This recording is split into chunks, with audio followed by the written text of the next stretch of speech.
दोस्तों ये कहानी एक ऐसी आत्मा की है जो एक दूसरी शैतानी आत्मा की कैद में होती है। दोस्तों आप अंदाजा लगाइए कि जो आत्मा किसी दूसरी आत्मा को ही कैद कर ले वो आत्मा कितनी खतरनाक होगी। दोस्तों ये कहानी रोंगटे खड़े कर देने वाली, परेशान कर देने वाली कहानी है। दोस्तों कानों पर हेडफोन लगाकर आंखों को बंद कर लीजिए और हो जाइए डरने के लिए तैयार। तो चलिए दोस्तों बिना देर किए कहानी शुरू करते हैं। दोस्तों ये कहानी सीतागढ़ नाम के एक गांव की है। सीतागढ़ में बहुत घना और भयानक जंगल था। उस जंगल में जंगली जानवरों से ज्यादा भूतों और प्रेतों का डर था। वहां के लोग भूत प्रेतों में कुछ ज्यादा ही विश्वास करते थे। उस गांव में एक औरत थी। उसका पति एक रोड एक्सीडेंट में मर गया था। अपने पति के गम में उसका दिमाग सही से काम नहीं करता था।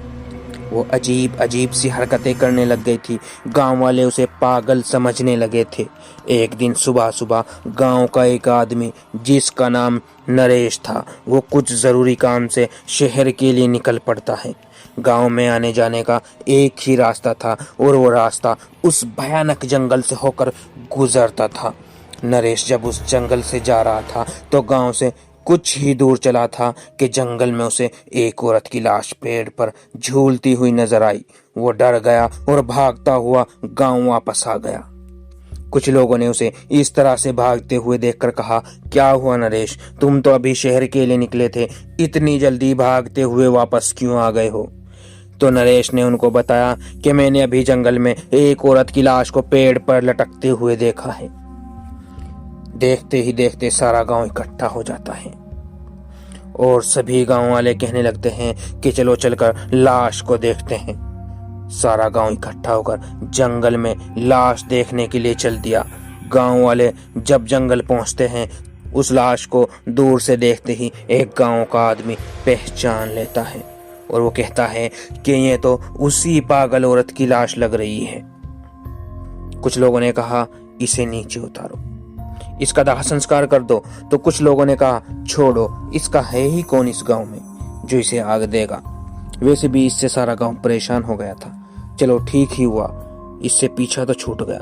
कुछ बूढ़े लोगों ने कहा कि ऐसा नहीं कहते, शरीर का दाह संस्कार करना जरूरी होता है, नहीं तो उसकी आत्मा भटकती रहती है। तो कुछ लोगों ने कहा कि तो जाकर कर लो, उतार लो, तुम ही उसका दाह संस्कार कर दो। बड़े आए सुझाव देने वाले। वैसे भी इस जंगल में आत्माओं की कोई कमी नहीं है। एक आत्मा और सही। धीरे धीरे करके सब वहां से चले गए। 8-10 दिनों तक वो लाश ऐसे ही पेड़ पर झूलती रही। किसी ने उसे नीचे तक नहीं उतारा। एक दिन अचानक उस लाश की रस्सी टूटकर पेड़ पर अटक गई और पत्तों में छुप गई वो लाश।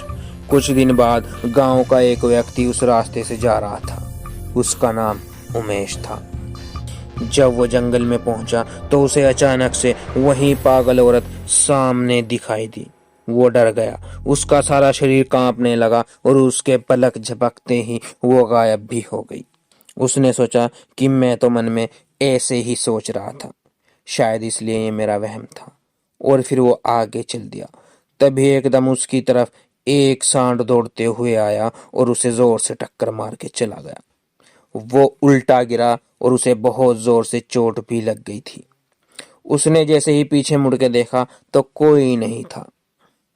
फिर वो उठा और उसने जैसे ही आगे देखा तो उसके आगे एक औरत खड़ी थी। वो एकदम से डर गया और कांपने लगा।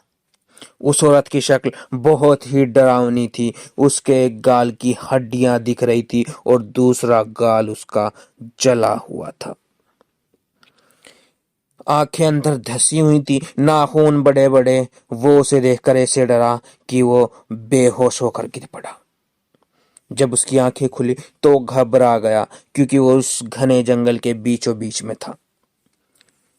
चारों तरफ से भयानक आवाजें आ रही थी, कभी जंगली जानवरों की, तो कभी किसी के चलने की, कभी किसी के घिसटने की, तो कभी किसी के रोने की आवाज आ रही थी। वो इतना डर गया था कि होश में होते हुए भी वो होशो हवास में नहीं था। वो उस जंगल से बाहर निकलना चाह रहा था, मगर पागलों की तरह इधर उधर भटक रहा था। उसको भटकते भटकते अंधेरा हो गया था। वो अब और भी डर रहा था कि पहले तो एक भूत था और अब रात हो गई है। ना जाने अब कितने भूतों से पाला पड़ेगा। पता नहीं आज मैं यहाँ से जिंदा भी निकलूंगा या नहीं। उसके मन में अजीब अजीब से ख्याल आ रहे थे। वो भागता ही चला जा रहा था। भागते भागते वो ना जाने कैसे उस जंगल से बाहर निकल गया और फिर वो गांव की तरफ जाने लगा। उसे इस हालत में देखकर कुछ लोगों ने उससे पूछा कि इतनी रात को कहाँ से आ रहे हो, तुम्हें डर नहीं लगता क्या? उसने कुछ भी जवाब नहीं दिया। उसे विश्वास नहीं हो रहा था कि वो गांव में जिंदा वापस आ गया है। उसकी हालत देखकर लोग कह रहे थे कि इसे क्या हो गया है। वो घर पहुंचता है और घर पहुंचकर सीधे जाकर चादर ओढ़ता है और ओढ़ कर लेट जाता है। उसकी बीवी उसके पास आती है और खाना खाने के लिए कहती है, पर वो उसे कोई जवाब नहीं देता। कुछ देर बाद उसे नींद आ जाती है और फिर रात को उसे एक सपना दिखाई देता है और उस सपने में उसी आत्मा को देखता है। वो उससे रो रो कर कह रही थी, मुझे बचा लो, मुझे इस नरक से बचा लो, ये मुझे मार डालेगा। ये डरावना सपना देखकर उसकी आंख खुल गई। डर के मारे वो पसीने से नहा चुका था। वो ये सोच रहा था कि ये सब मेरे साथ ही क्यों हो रहा है। सुबह हुई लेकिन उमेश नहीं जागा, तो उसकी पत्नी उसे जगाने के लिए आई। उसकी पत्नी उसे हाथ लगाती है, हाथ लगाकर उसे उठाती है। वो जागता है, अपनी पत्नी का चेहरा देखता है और चिल्लाने लगता है। अपनी उसकी पत्नी के चेहरे में उसे वो ही औरत दिखाई देती है। उसकी बीवी उसे संभालती है और फिर पूछती है कि तुम्हें क्या हुआ है, शाम को तुमने खाना भी नहीं खाया और अजीब तरीके से मुझे डरे हुए लग रहे हो। तुम्हें आखिर हुआ क्या है, मुझे बताओ। तब उसने सारी बात बताई। धीरे धीरे ये बात सारे गांव में फैल गई कि वो पागल औरत भूत बन गई है।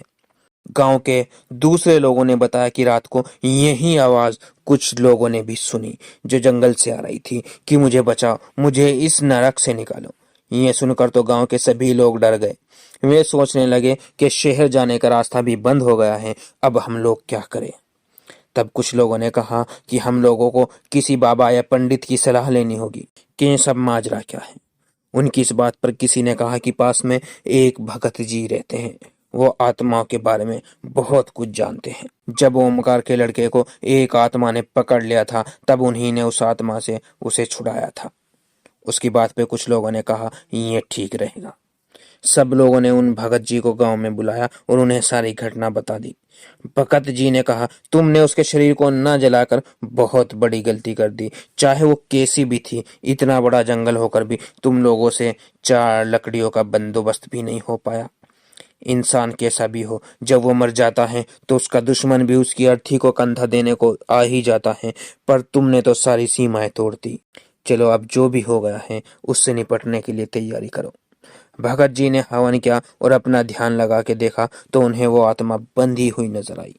भगत जी ने उससे पूछा कि तुम्हें यहाँ किसने बांध के रखा है? तो उसने कहा कि मुझे एक शैतान ने बांध रखा है। उसने मुझे मार के पेड़ पर लटका दिया था। फिर गांव वालों ने मेरे शरीर का अंतिम संस्कार भी नहीं किया और अब उसने मेरे शरीर को उस पेड़ में कहीं छुपा के रख दिया है। उसने मेरी आत्मा को कैद कर लिया है। जब तक मेरे शरीर का अंतिम संस्कार नहीं हो जाता, तब तक मुझे मुक्ति नहीं मिलेगी। मैंने उमेश को भी ये बात बतानी चाहिए, मगर जब तक मैं उसे कुछ बताती, उससे पहले ही उस वहशी दरिंदे ने उसे चोट पहुंचाकर बेहोश कर दिया था। मगर मैंने उसे उससे बचा लिया था। अब पंडित जी सब समझ गए और फिर उन्होंने उससे कहा कि तुम चिंता मत करो, मैं तुम्हें अवश्य मुक्ति दिलाऊंगा। भगत जी ने आंखें खोली और उन्होंने गांव वालों से कहा, चलो मुझे उस पेड़ के पास ले चलो जहां वो मरी थी। पंडित जी ने कहा कि अंतिम संस्कार का सारा सामान लेकर चलो। गांव वाले सारा सामान लेकर चल दिए। भगत जी आगे आगे और गांव वाले पीछे पीछे। जंगल में जाकर उन्होंने देखा कि वो पेड़ तो बहुत बड़ा हो गया था। जंगल में जाकर उन्होंने देखा कि वो पेड़ तो बहुत बड़ा और घना हो गया था और लाश का कुछ भी अता पता नहीं था। यहाँ तक कि उसकी हड्डियां भी कहीं नजर नहीं आ रही थी। पंडित जी ने कहा कि सारे लोग ऊपर चढ़ के ढूंढो और हमें यह काम शाम होने से पहले करना है। उनकी बात सुनकर सारे लोग उस पेड़ पर चढ़कर उस लाश को ढूंढने लगते हैं। बहुत देर तक वो लाश नहीं मिलती। सारे लोग सोचने लगे कि लाश आखिर कहाँ गई। पंडित जी ने सबको एक एक नींबू दे दिया और कहा, जहां ये नींबू लाल हो जाए समझना वहीं पर लाश है। 2-3 मिनट बाद एक आदमी ने कहा, ये रही लाश, मगर ये तो हड्डियों का ढांचा है। उसके इतना कहते ही सभी लोग चीखने लगे, भूत भूत। उनके सामने एक भयानक आदमी खड़ा था। उसके बड़े बड़े दांत, आंखें लाल, मुंह भेड़े जैसा, बड़े बड़े नाखून। लोग डर के मारे ऊपर से कूद गए। एक को तो उस शैतान ने ऐसा पकड़ के फेंका कि वो सीधा नीचे आके गिरा और वो शैतान चिल्लाने लगा, कोई नहीं ले जाएगा इसे, ये मेरी है। उसने गुस्से में सारा पेड़ झकझोर दिया। ऐसा होते देख पंडित जी ने मंत्र पढ़ना शुरू किया। पंडित जी को मंत्र पढ़ते देख उसने उन पर हमला बोल दिया। उसने पंडित जी को उठाकर दूर फेंक दिया, मगर पंडित जी के मंत्र बंद नहीं हुए। उन्होंने मंत्र पढ़कर उसके ऊपर मिट्टी फेंकी। उसके शरीर पर जहां जहां मिट्टी पड़ रही थी उसका शरीर वहीं से गलता जा रहा था। उसका एक हाथ टूटकर नीचे गिर गया। वो पंडित जी के ऊपर झपटा, मगर पंडित जी उस जगह से हट गए और वो नीचे जा गिरा। पंडित जी ने फिर मंत्र पढ़ के उसके शरीर पर मारा। वो वहीं ढेर हो गया, मगर उसकी आत्मा निकलकर एक गांव वाले के अंदर घुस गई और उसने गांव वालों को मारना शुरू कर दिया। उसने एक आदमी का तो सिर ही फाड़ दिया और एक का हाथ चबाने लगा। वह बहुत खतरनाक होता जा रहा था। उधर शाम भी होती जा रही थी। पंडित जी ने उसके ऊपर रस्सी फेंकी और दूसरी तरफ एक आदमी ने उस रस्सी को पकड़ लिया और दोनों ने उसे पेड़ से बांध दिया। और पंडित जी ने उसको 2-4 मंत्र पढ़ के मारे और लोगों से कहा, शाम होने वाली है, इससे पहले यहाँ और आत्माएं आए उस लाश को नीचे उतारो और उसका अंतिम संस्कार कर दो। कुछ लोगों ने उसे उठाकर लकड़ियों पर लिटाकर आग लगा दी। वो पेड़ से बंधा हुआ चिल्लाए जा रहा था, मत जलाओ उसे, मत जलाओ। देखते ही देखते में हड्डियां राख में बदल गई। उसमें से एक ज्वाला उठती हुई बाहर आई और पंडित जी को नमस्कार किया और कहा कि अगर इसको मारना है तो उसके पहले वाले शरीर को जला दो, तब वो खुद उस गांव वाले के शरीर से निकल जाएगा। ऐसा कहते हुए वो आग का गोला बनकर आसमान में चली गई। तो पंडित जी ने देर न करते हुए उसके शरीर को भी जला दिया। वो फिर से चिल्ला, मुझे मत जलाओ, मुझे मत जलाओ। और कुछ ही देर में आग उसके शरीर को जला चुकी थी और उसकी आत्मा उस गांव वाले के शरीर से निकलकर आसमान में चली गई। फिर उस आदमी को खोल दिया गया और सब लोग उसे लेकर गांव में आए। सब ने भगत जी को राम राम कहा और भगत जी अपने गांव चले गए। तब कहीं जाकर उस गांव में शांति आई। दोस्तों, अगर आपको ये कहानी पसंद आई है तो वीडियो को लाइक कीजिए और चैनल को सब्सक्राइब कीजिए और आने वाली ऐसी ही भयानक और खतरनाक कहानियों की नोटिफिकेशन पाने के लिए बेल आइकन को दबाइए।